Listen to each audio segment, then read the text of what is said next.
Matt Conley back at the Roundtable, continuing our NBA stat previews, today showing how these three numbers will tell the story of the 2018-19 Memphis Grizzlies. Mike Conley played just 12 games last year, where the Grizzlies went 7-5, beating the Pelicans, Warriors, Trailblazers, and the Rockets twice.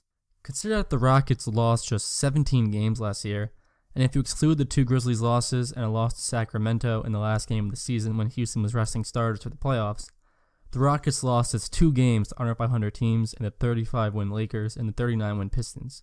Once again, excluding the Grizzlies losses and the Kings rest game loss, teams that beat the Rockets on average finished the season with 48 wins. Simply put, the Rockets did not lose to bad teams, and with Conley in the lineup in those 12 games, they managed to beat the Rockets twice, going 2-1.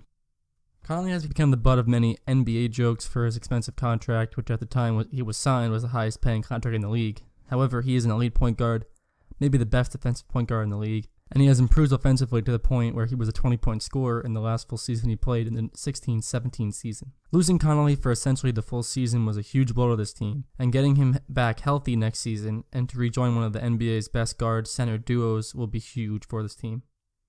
Even if the Grizzlies had a healthy Conley last year, they still lacked production from the guys between Conley and Gasol and need to do something to upgrade at the wing and forward spots. They added 3 wings this offseason that should help upgrade here.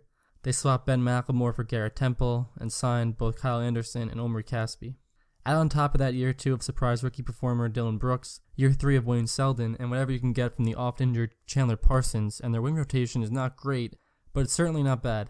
At the 4, they drafted Justin Jackson with the 4th pick of the draft, and still have another year of the underrated rebounding machine and 4-spacer JaMychal Green. The Grizzlies finished 29th in pace last year. Slow pace has been one of the staples of this team's grit and grind era. The other is defense, which they did not play much of last year.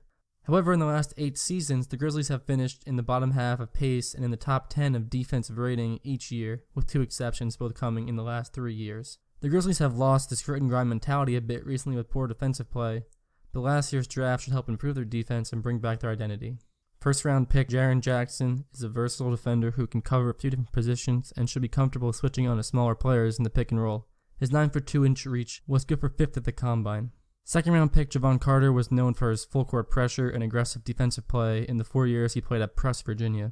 With Conley's return and their 2 draft picks, I would bet on a defensive bounce-back from the Grizzlies this year. The return of Mike Conley should have Grizzlies fans feeling optimistic for next year. They also improved on the wing this offseason and had a productive draft that should lead them as a sleeper playoff team in the West.